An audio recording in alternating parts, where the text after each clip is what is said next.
La diferencia. Fisiología y fisiopatología desde cero hasta la frontera. Donde la fisiología se convierte en medicina. Con el doctor Juan Miguel Lezana. Temporada 1. El principio de todo. Episodio 1. La membrana. ¿O por qué estar vivo es estar separado? En este primer episodio de La diferencia, comenzamos donde empieza toda fisiología, en la frontera. Una célula no está viva porque tenga moléculas adentro. Está viva porque puede mantener un adentro distinto del afuera.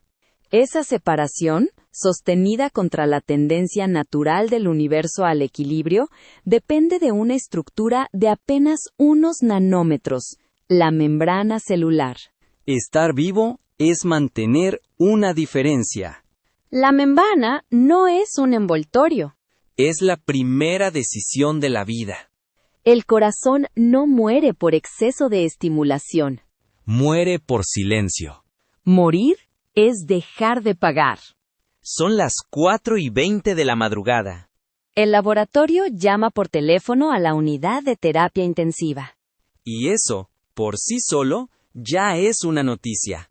El laboratorio no llama para dar buenas noticias. El laboratorio llama cuando un número se salió tanto de su lugar que alguien, en algún punto del hospital, decidió que no podía esperar a que el resultado apareciera en la pantalla. El número es 7.8. Potasio sérico de 7.8 milimoles por litro. El paciente tiene 52 años. Llegó hace 9 horas por vómitos y debilidad. Tiene una enfermedad renal crónica que nadie diagnosticó a tiempo, porque vive a 4 horas de aquí por camino de tierra, y porque el primer control médico de su vida adulta fue el de anteayer. Está consciente. Está hablando. Pide agua. Dice que las piernas le pesan. Y está a minutos de morir. Quiero que te detengas en esa frase, porque contiene casi todo lo que este podcast va a intentar explicarte. Un hombre que habla, que responde, que todavía puede mirarte a los ojos, y que está a minutos de morir por culpa de un número. No por una hemorragia. No por una bala. No por un tumor. Por un ión. Por un átomo de potasio con una carga positiva, que normalmente vive dentro de las células y que ahora está afuera en exceso. ¿Por qué? ¿Por qué el potasio afuera mata? La respuesta a esa pregunta no es un detalle de laboratorio. Es una puerta. Si la cruzas, empiezas a entender qué es una célula, qué es una membrana, qué es un gradiente, qué es un potencial eléctrico, qué es un corazón que late, qué es una neurona que piensa, y por qué un cuerpo vivo está siempre luchando contra el equilibrio. Bienvenido a La diferencia. Un podcast de fisiología y fisiopatología desde cero hasta la frontera. Donde la fisiología se convierte en medicina. Con el doctor Juan Miguel Lezana. En este primer episodio vamos a hablar de la membrana celular. Y te advierto algo desde ahora. Si crees que ya sabes qué es la membrana, porque alguna vez la dibujaste en un examen, con sus bolitas, sus colitas y una proteína atravesada en el medio, este episodio puede ser un poco incómodo. Porque ese dibujo es correcto de la misma manera en que un mapa del metro es correcto. Te dice dónde están las estaciones. Y te miente sobre casi todo lo demás. La membrana no es una bolsita. No es una pared pasiva. No es el plástico que envuelve a la célula para que no se derrame. La membrana es la frontera original. Es el lugar donde por primera vez aparece una idea radical. De este lado, una cosa. Del otro lado, otra. Y entre ambas, una diferencia. Esa diferencia es el principio de todo. Empecemos por lo más elemental que existe, que también suele ser lo más olvidado. El universo, dejado a su suerte, tiende al desorden. Esa es la segunda ley de la termodinámica. Y no es una recomendación elegante escrita en una pizarra. Es una de las reglas más tercas que conocemos. Si pones una gota de tinta en un vaso de agua, la tinta se dispersa. Nunca, jamás, en toda la historia del universo, una tinta dispersa se ha vuelto a juntar sola en una gota perfecta, como si nada hubiera pasado. Las cosas se mezclan. Las diferencias se borran. El calor va de lo caliente a lo frío. Las concentraciones tienden a igualarse.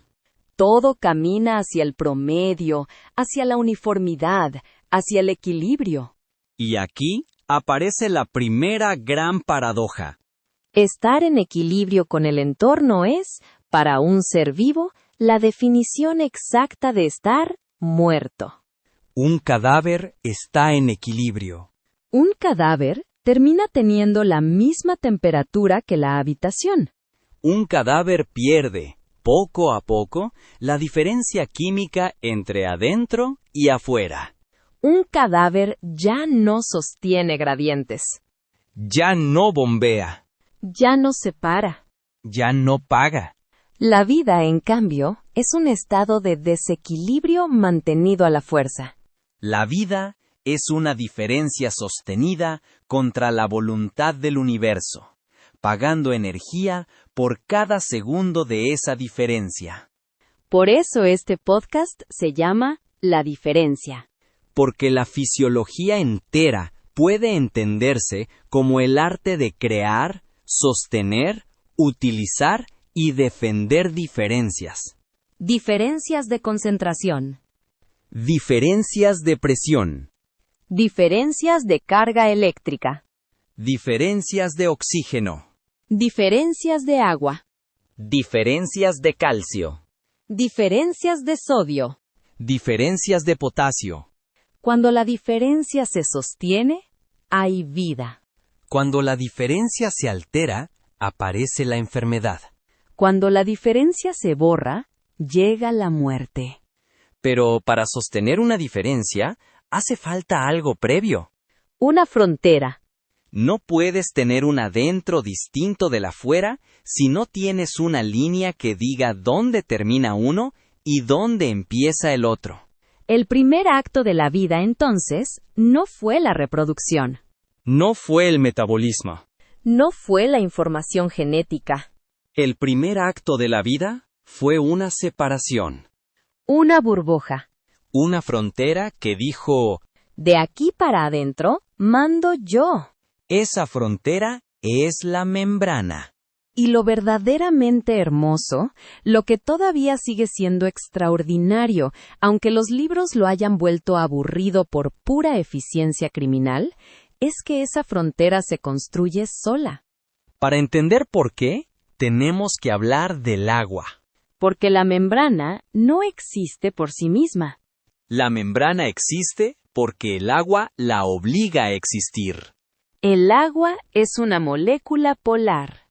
Eso significa que tiene una zona con carga levemente negativa, alrededor del oxígeno, y dos zonas con carga levemente positiva, alrededor de los hidrógenos. Como consecuencia, las moléculas de agua se atraen entre sí. Se toman de la mano. Forman una red que se rompe y se rehace millones de veces por segundo. El agua líquida no es un montón de moléculas sueltas. Es una comunidad inquieta.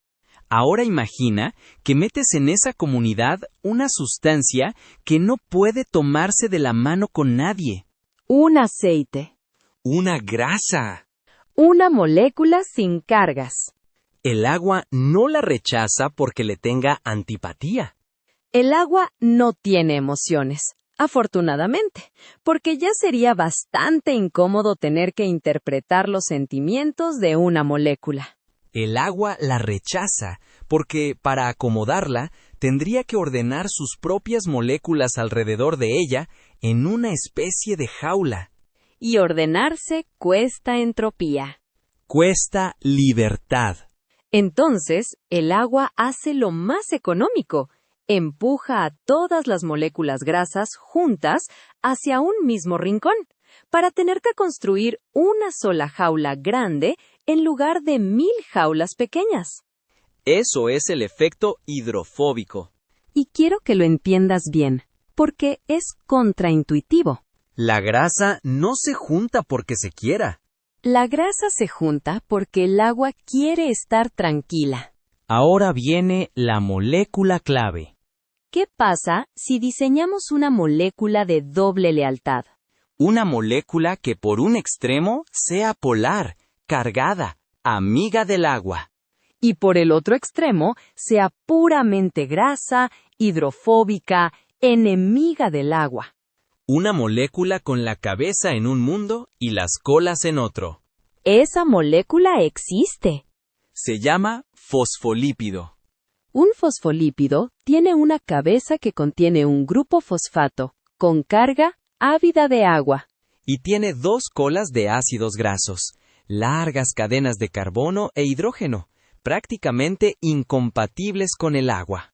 Cuando echas fosfolípidos al agua, el sistema tiene que resolver un conflicto.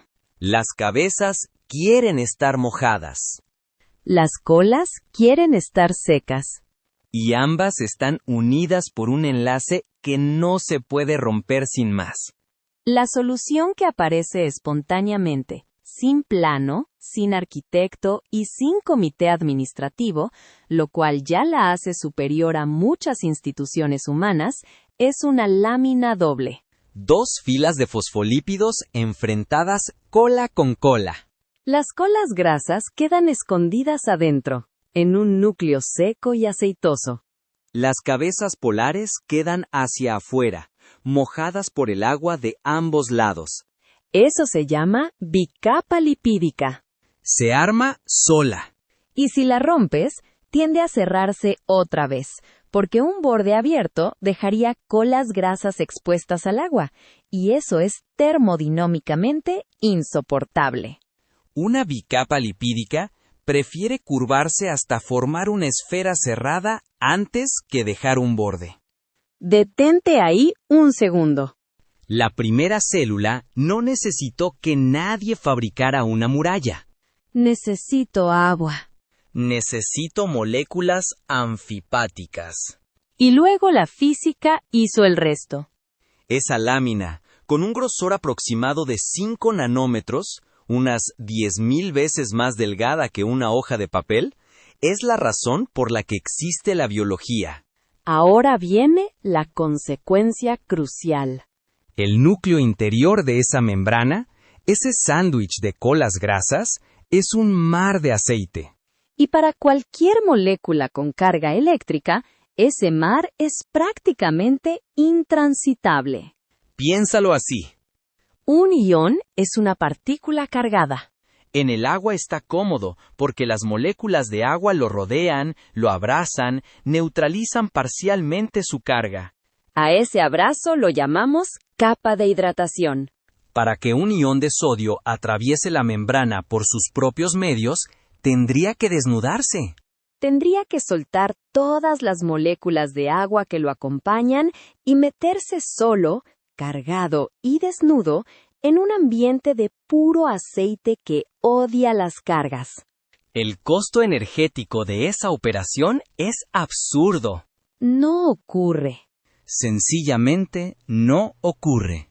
Por eso la membrana es prácticamente impermeable al sodio, al potasio, al calcio, al cloro, al bicarbonato, a la glucosa, a los aminoácidos, a los nucleótidos y al adenosintrifosfato. Es decir, es impermeable a casi todo lo que a la célula realmente le importa. ¿Y qué deja pasar con relativa facilidad? Moléculas pequeñas y sin carga. Oxígeno. Dióxido de carbono. Nitrógeno. Moléculas liposolubles. Algunas hormonas esteroideas. Anestésicos generales. Alcohol.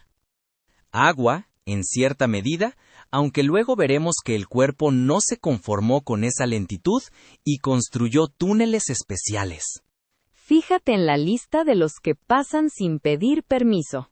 Oxígeno y dióxido de carbono. Los dos gases sobre los que gira buena parte de la medicina respiratoria atraviesan la membrana por simple difusión.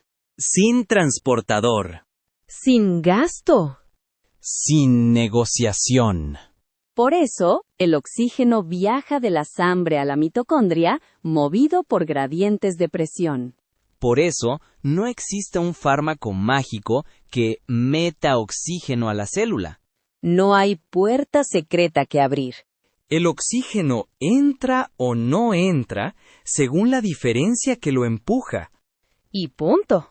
Ahora, mira la otra cara. Como la membrana no deja pasar libremente los iones, la célula puede tener una composición radicalmente distinta de la de afuera. Puede tener alrededor de 140 milimoles por litro de potasio adentro, mientras afuera hay alrededor de 4. Puede tener cerca de 10.000 milimoles por litro de sodio adentro, mientras afuera hay alrededor de 140. Puede mantener el calcio libre en el citoplasma unas 10.000 veces más bajo que en el líquido extracelular. 10.000 veces. Esa cifra merece un silencio. La membrana crea la posibilidad de la diferencia. Pero la diferencia no se mantiene sola. Alguien tiene que pagarla. Y aquí entra una de las máquinas más importantes de la vida animal. La bomba de sodio y potasio. En 1957, un fisiólogo danés llamado Jens Christian Skow estudiaba anestésicos locales en nervios de cangrejo. Buscando otra cosa, como suele pasar en ciencia, encontró una enzima que rompía adenosintrifosfato, pero solo cuando había sodio y potasio presentes al mismo tiempo. Le llamó la atención. Tiró del hilo. 40 años después, en 1997, recibió el premio Nobel por ese hilo. Lo que Skow había encontrado era la adenosintrifosfatasa de sodio y potasio. La bomba de sodio y potasio. Funciona como una proteína incrustada en la membrana, con forma de compuerta doble. Toma 3 iones de sodio desde el interior de la célula. Toma una molécula de adenosintrifosfato y la rompe, quedándose con un fosfato que se pega a la propia proteína. Ese fosfato obliga a la bomba a cambiar de forma. La bomba se abre hacia afuera y suelta los 3 sodios en el líquido extracelular. Luego, en esa conformación abierta hacia afuera, captura 2 iones de potasio. Se desprende del fosfato. Vuelve a cambiar de forma. Se abre hacia adentro. Suelta los 2 potasios en el citoplasma. Y empieza otra vez. 3 sodios afuera. 2 potasios adentro. Una molécula de adenosin trifosfato consumida. Y vuelta a empezar. Y vuelta a empezar. Cientos de veces por segundo, en cada una de tus células, sin pausa, desde antes de que nacieras hasta unos minutos después de que mueras. Detengámonos en el precio. Una parte enorme de la energía que consumes en reposo se gasta simplemente en mantener esta bomba funcionando. En el riñón, en ciertas células del túbulo proximal, el gasto energético destinado al transporte puede ser gigantesco. En el cerebro, sostener gradientes iónicos es una de las tareas más caras de la neurona. Piénsalo. Una parte del desayuno que comiste hoy se está gastando, ahora mismo, en mover sodio hacia afuera y potasio hacia adentro. No en correr. No en pensar. No en hablar. En mantener una diferencia. Porque esa diferencia es la vida. Hay un detalle que casi nunca se enseña con suficiente fuerza. La bomba saca 3 cargas positivas y mete 2. El balance neto de cada ciclo Es la salida de una carga positiva. Eso significa que la bomba no solo mueve química, También mueve electricidad. es electrogénica. Con cada ciclo, deja el interior celular un poco más negativo. Esa negatividad interior tiene un nombre. Potencial de membrana. Y probablemente sea uno de los conceptos más importantes de toda la fisiología. Toda célula viva de tu cuerpo tiene una diferencia de voltaje entre su interior y su exterior. El interior es negativo respecto del exterior. En una neurona en reposo, esa diferencia ronda los menos 70 milivoltios. En una célula del músculo cardíaco ventricular puede rondar los menos 85 o menos 90 milivoltios. En un glóbulo rojo, es mucho menor. Menos 70 milivoltios suena a poco. 70 milésimas de voltio. Una pila común tiene mucho más. Pero recuerda el grosor de la membrana, alrededor de 5 nanómetros. Si divides esa diferencia de voltaje entre ese espesor microscópico, obtienes un campo eléctrico enorme. Millones de voltios por metro. Cada una de tus células es una tormenta eléctrica en miniatura, sostenida en una lámina más delgada que un virus. Ahora viene la pregunta importante. ¿De dónde sale exactamente ese voltaje? Aquí es donde mucha gente se pierde, así que vamos despacio. El voltaje no lo genera principalmente la bomba de forma directa. La bomba crea y mantiene los gradientes, pero el potencial de reposo depende sobre todo de la permeabilidad selectiva de la membrana. Y en muchas células, el protagonista es el potasio. La bomba ha acumulado mucho potasio adentro. Mucho adentro. Poco afuera. El potasio quiere salir, empujado por su propio gradiente de concentración. Igual que la tinta quiere dispersarse en el vaso. Y la membrana, que es impermeable a casi todo, tiene canales que dejan escapar potasio. Canales de fuga de potasio. Están abiertos en reposo. Entonces el potasio empieza a salir. Y cada ion de potasio que sale se lleva una carga positiva. La célula se queda más negativa por dentro. Pero a medida que el interior se vuelve más negativo, esa negatividad empieza a tirar del potasio hacia adentro. Porque cargas opuestas se atraen. El potasio tiene entonces dos fuerzas actuando en direcciones contrarias. La fuerza química lo empuja hacia afuera, porque hay más potasio adentro. La fuerza eléctrica lo jala hacia adentro, porque el interior se volvió negativo. Llega un punto en que ambas fuerzas se igualan. En ese punto, el potasio puede seguir moviéndose, pero no hay flujo neto. El voltaje al que eso ocurre se llama potencial de equilibrio del potasio. En condiciones humanas habituales, está alrededor de menos 90 milivoltios.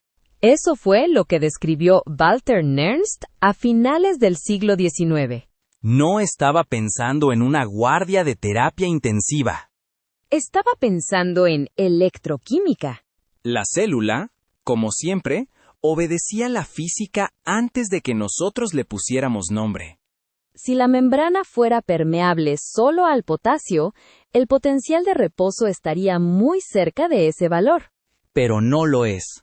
Hay una pequeña permeabilidad al sodio. Y el sodio, que está afuera en abundancia y además es atraído por la negatividad interior, entra un poco. Ese pequeño ingreso de sodio mueve el potencial hacia valores menos negativos. Por eso, muchas neuronas están alrededor de menos 70 milivoltios y muchas células cardíacas alrededor de menos 85 o menos 90. La idea central es esta. El potencial de membrana En un momento dado, se parece más al potencial de equilibrio del ion al que la membrana sea más permeable en ese momento. Esa frase, aparentemente inocente, es el motor de todo el sistema nervioso y de toda la electrofisiología cardíaca. Porque si una célula puede cambiar rápidamente a qué ion es permeable, puede cambiar rápidamente su voltaje. Y si puede cambiar su voltaje, puede transmitir información. Abre canales de sodio. El potencial corre hacia valores positivos. Eso es la despolarización. Eso es el potencial de acción. Eso es un pensamiento. Un latido. Una contracción muscular. Luego se cierran los canales de sodio y se abren canales de potasio. El potencial vuelve hacia valores negativos. Eso es la repolarización. Todo el sistema nervioso, todo el electrocardiograma, toda la conducción cardíaca, toda la excitabilidad muscular, puede resumirse de una forma casi obscena por lo simple. Una membrana cambia de opinión sobre a qué ion le da permiso. Ahora subamos un nivel. La célula gastó una fortuna energética en sacar sodio hacia afuera. Como resultado, tiene un gradiente de sodio apuntando hacia adentro. Mucho sodio afuera. Poco sodio adentro. Y además, el interior es negativo, lo cual atrae aún más al sodio positivo. Es una fuerza inmensa esperando ser usada. Es agua acumulada detrás de una represa.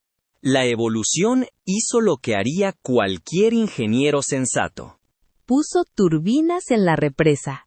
Existen muchas proteínas transportadoras que dejan entrar sodio a favor de su gradiente y aprovechan esa energía para arrastrar otra molécula en contra de su propio gradiente. Eso se llama transporte activo secundario. Y es una de las ideas más elegantes de la biología. El transportador de sodio y glucosa, en el intestino y en el túbulo renal, deja entrar sodio, y con esa energía mete glucosa a la célula, aunque adentro ya haya glucosa. Toda la absorción intestinal de glucosa depende de ese acoplamiento. Y cuando bloqueas farmacológicamente ese transportador en el riñón, la glucosa se pierde por la orina. Ahí nace una clase terapéutica que cambió la diabetes, la enfermedad renal crónica y la insuficiencia cardíaca. Un gradiente iónico convertido en tratamiento. El intercambiador de sodio y calcio, en el músculo cardíaco, deja entrar sodio para sacar calcio. Y recuerda, la célula se toma muy en serio mantener el calcio citoplasmático bajísimo. El intercambiador de sodio e hidrógeno usa la entrada de sodio para sacar protones y participa en el equilibrio ácido-base. El cotransportador de sodio, potasio y cloro en el asa de Hendle es el blanco de la furosemida. Cada vez que indicas un diurético de asa, estás desconectando una turbina del gradiente de sodio. Mira la cadena completa. El alimento produce electrones. Los electrones alimentan la mitocondria. La mitocondria produce adenosintrifosfato. El adenosintrifosfato alimenta la bomba de sodio y potasio. La bomba crea el gradiente de sodio. El gradiente de sodio alimenta transportadores secundarios. Los transportadores sostienen el calcio bajo, el pH estable, los nutrientes adentro y los desechos afuera. Toda esa torre cuelga de un solo eslabón. El adenosintrifosfato. Corta el oxígeno y en cuestión de minutos la torre empieza a derrumbarse. Pero antes de romper el sistema, corrijamos algo. La membrana no es un dibujo. La membrana es un líquido organizado. Durante mucho tiempo se enseñó la membrana como un mosaico fluido, lípidos y proteínas moviéndose en una especie de mar flexible. Esa imagen sigue siendo útil. pero está incompleta. La membrana es fluida, sí, pero no es uniformemente fluida. Tiene regiones más ordenadas, más rígidas, más ricas en colesterol y esfingolípidos. Durante años se habló de balsas lipídicas. El término fue discutido, matizado y golpeado con entusiasmo académico, porque la ciencia también tiene sus pequeñas peleas de patio elegante. Pero la idea central sobrevivió. La membrana no es un mar homogéneo, Tiene barrios. y en esos barrios se concentran receptores, enzimas y proteínas de señalización. La organización espacial de la membrana es en sí misma una forma de control. Dos moléculas que deben encontrarse viven cerca. Dos moléculas que no deben encontrarse viven lejos. La membrana no solo separa. También organiza. El colesterol, además, no es solo el villano de la consulta de lípidos. Dentro de la membrana, el colesterol regula la fluidez. Se mete entre las colas de los fosfolípidos. Cuando hace calor, ayuda a que la membrana no se vuelva demasiado líquida. Cuando hace frío, impide que se solidifique. Es un amortiguador térmico. Una molécula con mala prensa en sangre y un trabajo muy respetable en la membrana. Así es la vida. Nadie es una sola cosa, ni siquiera el colesterol. La membrana también es asimétrica. La hoja externa y la hoja interna no tienen la misma composición. Esa asimetría se mantiene activamente, gastando energía. En particular, un fosfolípido llamado fosfatidilcerina vive normalmente en la hoja interna. Está adentro, No se asoma. excepto cuando la célula decide morir. Cuando una célula entra en apoptosis, deja de mantener esa asimetría y expone fosfatidilcerina en su cara externa. Esa exposición es una señal. Significa, ¡Cómeme! los macrófagos la reconocen y fagocitan la célula moribunda de forma silenciosa, sin inflamación. Un lípido cambiando de lado se convierte en un mensaje de muerte. Y esa misma exposición de fosfatidilcerina, cuando ocurre en una plaqueta activada, crea una superficie procoagulante. Es decir, el mismo lenguaje molecular que le dice a un macrófago «retira esta célula», puede decirle a la coagulación «constrúyate aquí». La membrana no es un envoltorio. La membrana no es un envoltorio. La membrana es un tablero de mensajes. Ahora hablemos del agua. Dije antes que la bicapa lipídica no deja pasar agua con total libertad.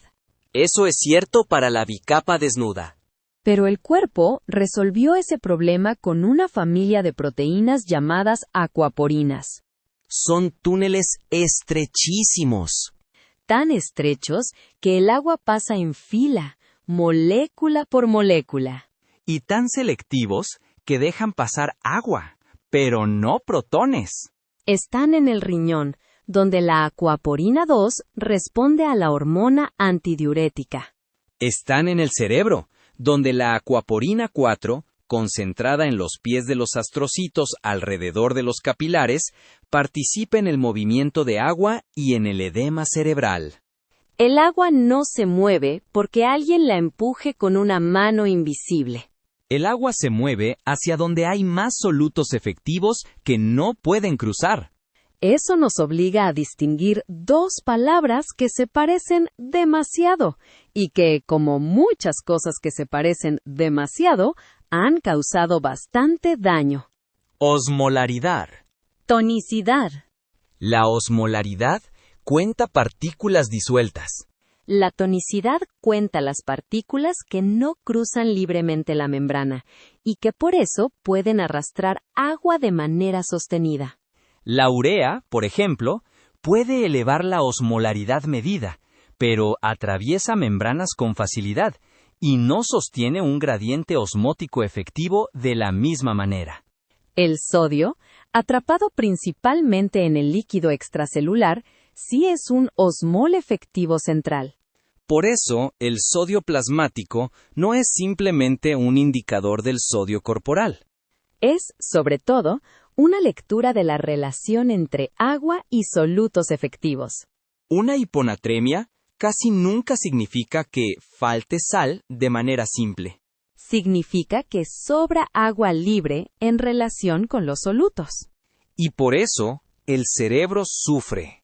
Cuando el líquido extracelular se vuelve hipotónico, el agua entra a las células del sistema nervioso. Neuronas. Astrocitos. Tejido dentro de una caja rígida llamada cráneo. Y el cráneo no perdona. En el otro extremo, el manitol y la solución salina hipertónica funcionan porque crean un gradiente osmótico efectivo, cuando la barrera hemacoencefálica lo permite, y arrastran agua desde el tejido cerebral hacia el compartimento vascular. No deshidratan el cerebro por magia. Aprovechan una diferencia. Como casi todo en fisiología. Y ahora la farmacología.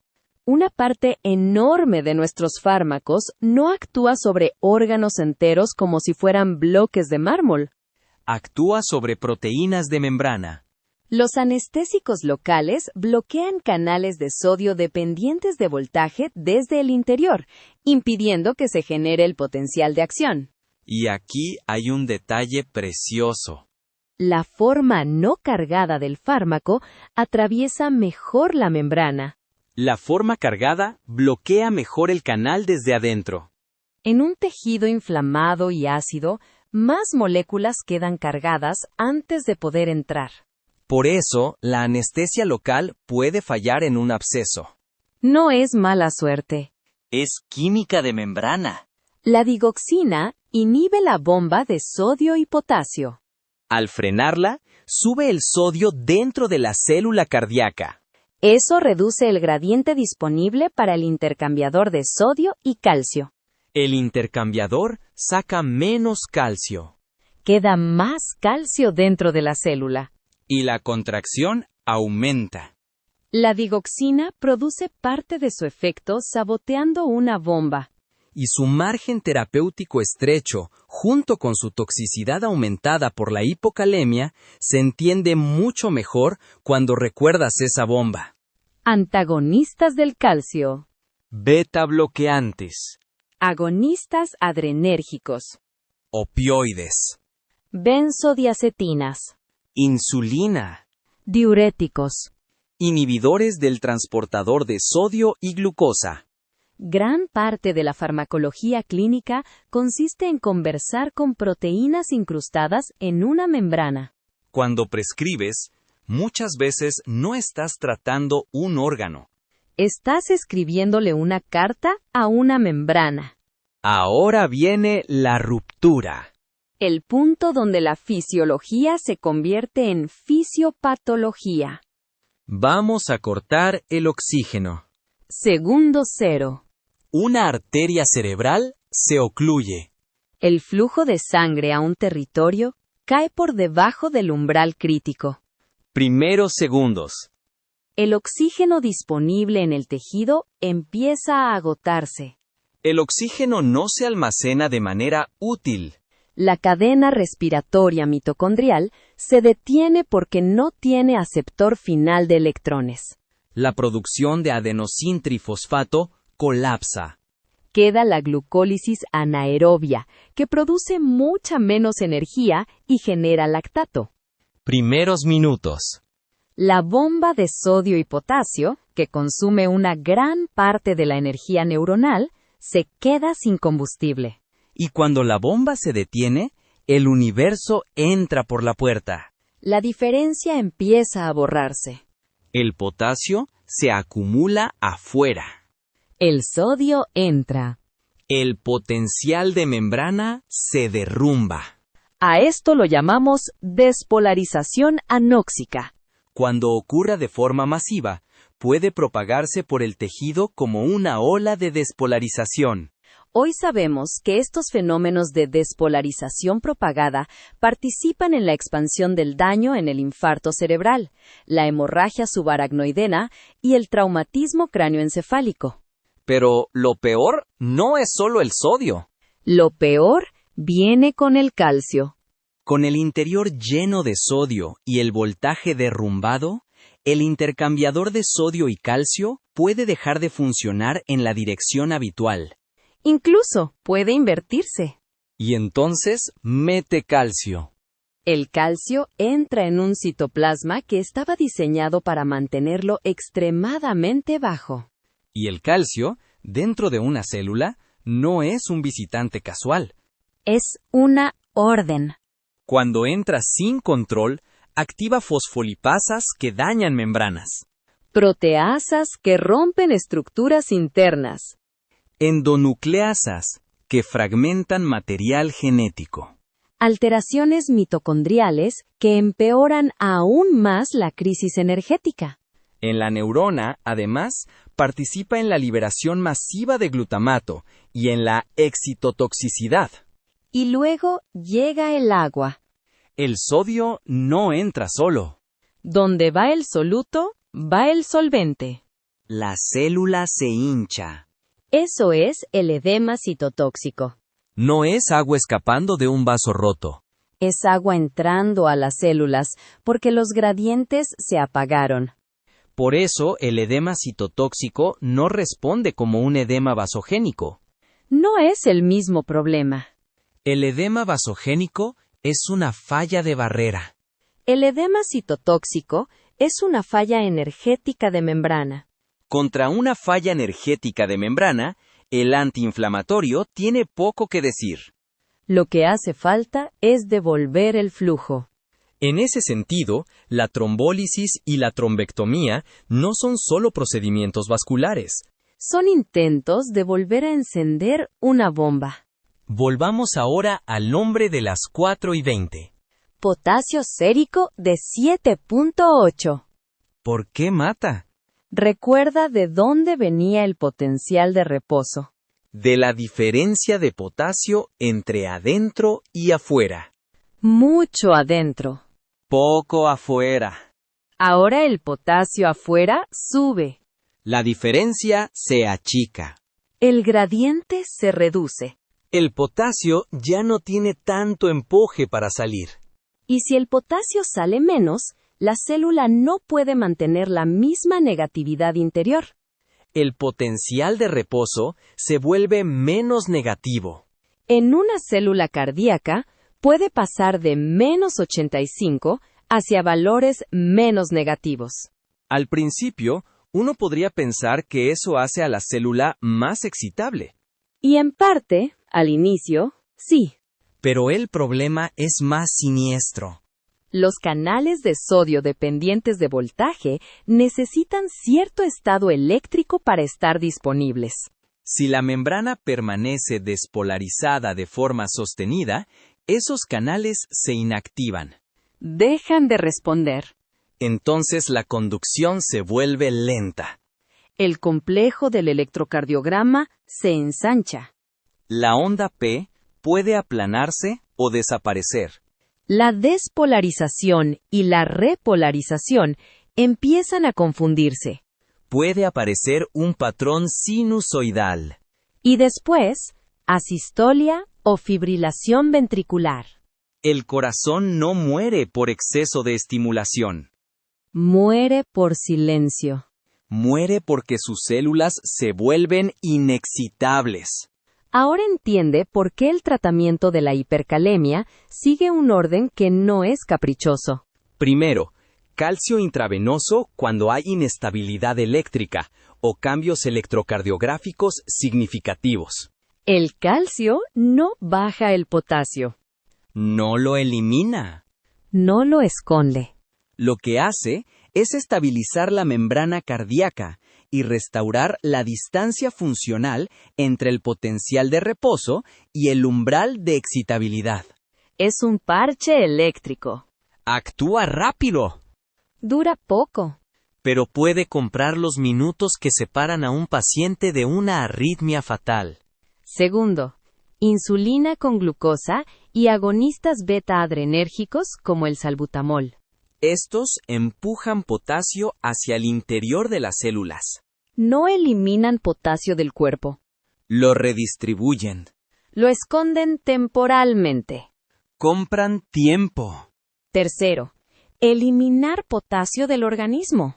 Diuréticos si el riñón puede responder. Quelantes o resinas en tiempos más lentos, según el contexto. Diálisis cuando la situación lo exige.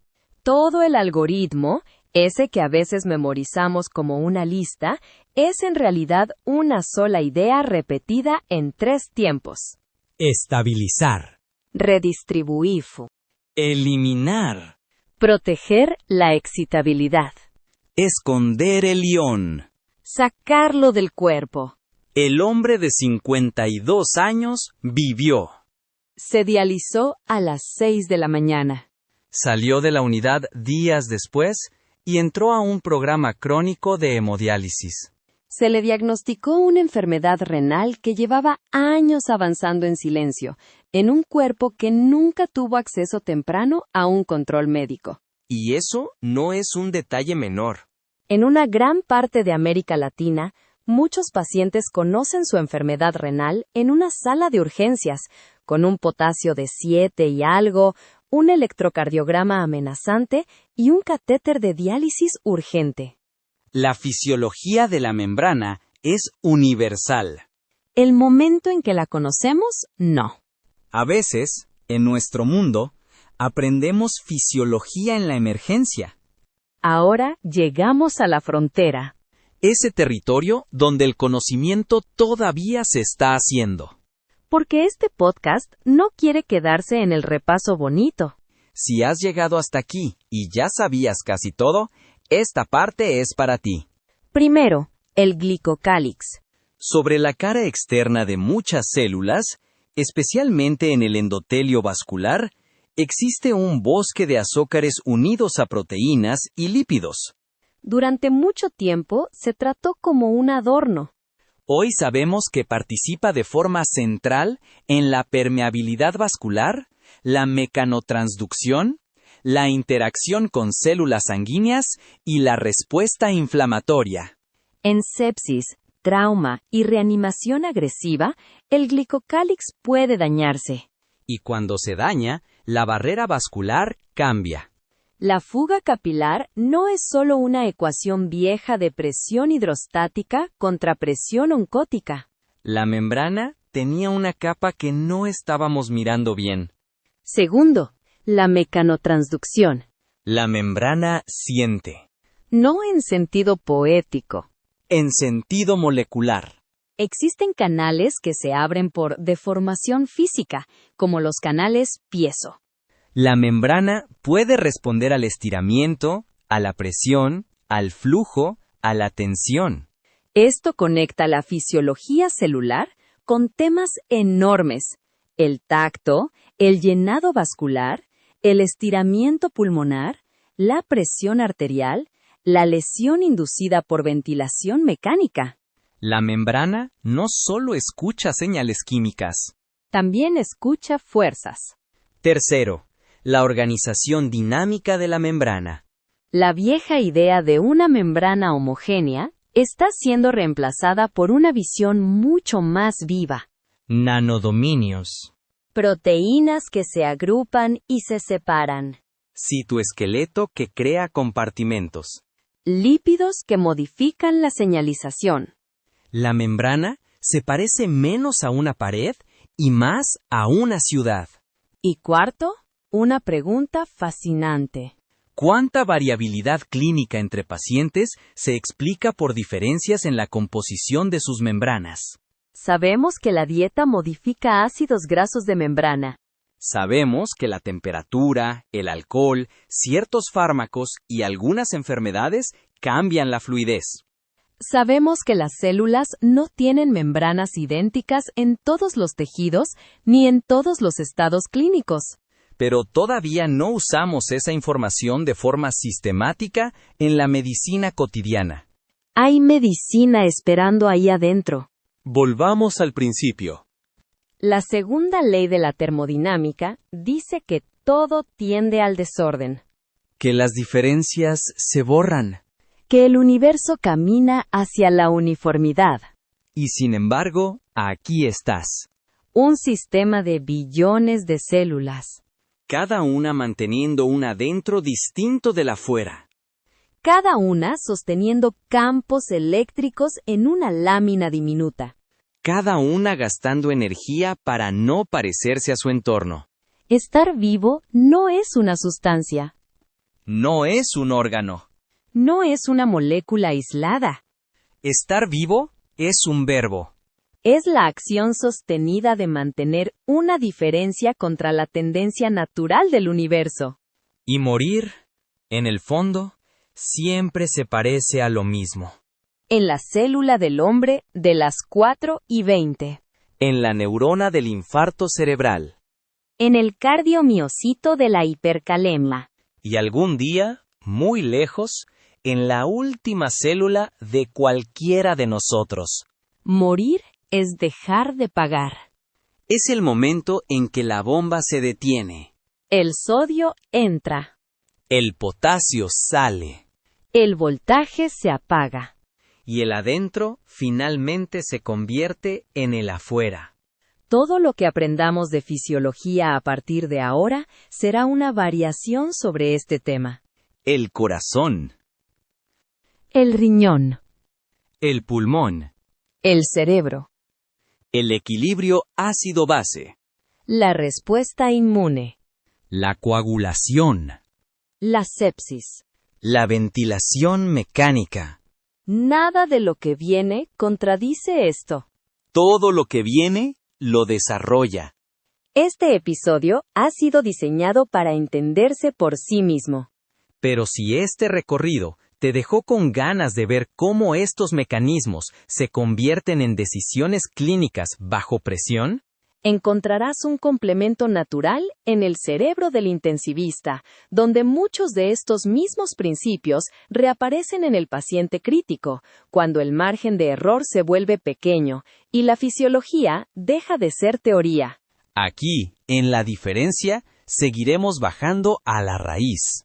En el próximo episodio, entraremos al lugar donde se fabrica el dinero con el que se paga todo esto. Vamos a hablar de la mitocondria. Porque si la membrana sostiene la diferencia, la mitocondria paga la cuenta. Esto fue La Diferencia. Fisiología y fisiopatología desde cero hasta la frontera. Donde la fisiología se convierte en medicina. Con el doctor Juan Miguel Lezana. Gracias por escuchar.